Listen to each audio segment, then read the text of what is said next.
진짜 유령이 어떻게 생겼는지 아십니까? 유령은 무섭습니까?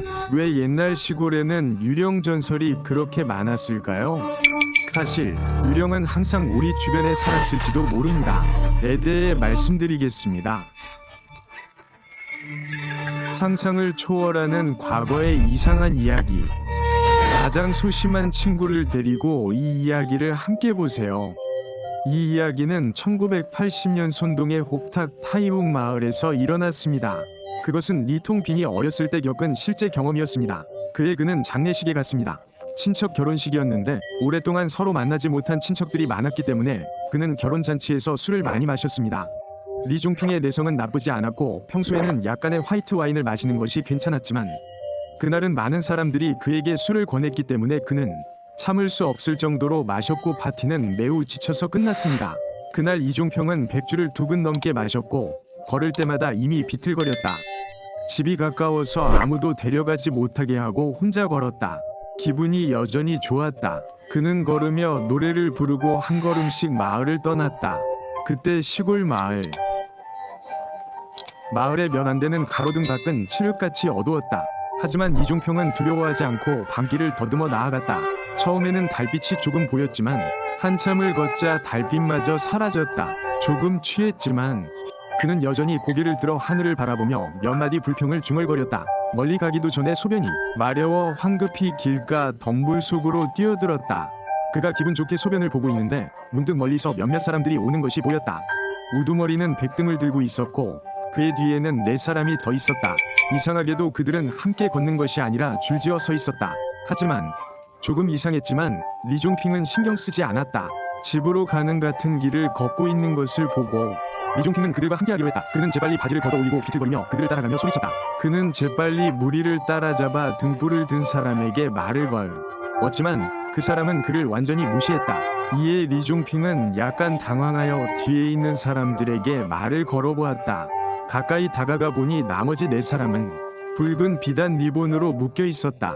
자세히 보니 같은 마을에 사는 지인 동난두를 알아보고는 기뻤다. 그는 동난두와 나란히 걸으며 그들이 누구이며 어디로 가는지 무엇을 하고 있는지 물었다. 하지만 동난두는 마치 아무것도 듣지 못한 듯 대답하지 않았다. 리종핑은 점점 더 이상해지는 것을 느꼈다. 왜 모두들 동상처럼 침묵하는 걸까?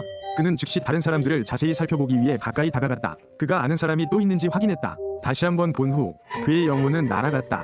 붉은 비단으로 묶인 사람들의 얼굴은 창백했고 살아있는 사람 같지 않았다.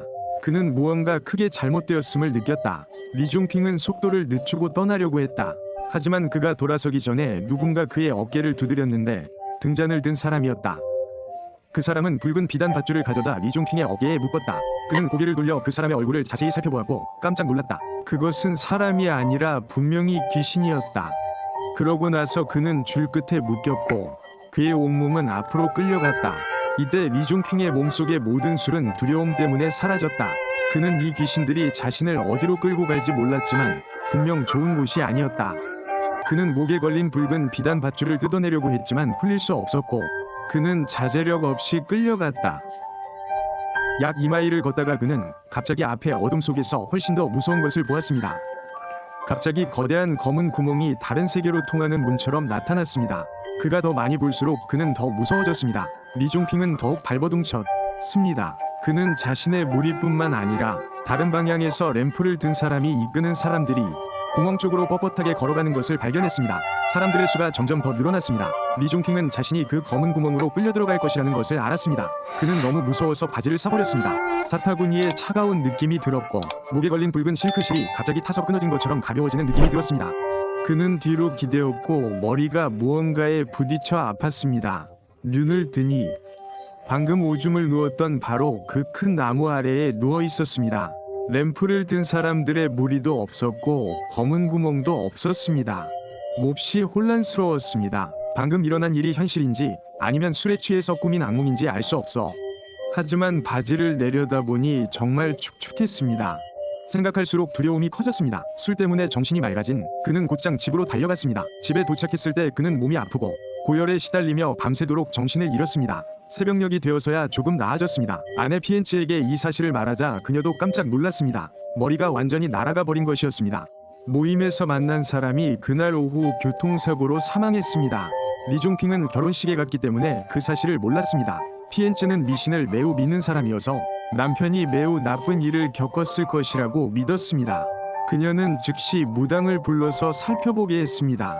무당은 리종핑이 황천길로 귀신을 인도하는 나쁜 사람을 만났다고 말했습니다. 다행히 그는 목숨을 구해준 무릉덩이 덕분에 죽음을 면했습니다. 만약 그가 그 문을 지나 황천길로 올라갔다면 다시는 돌아올 수 없었을 것입니다.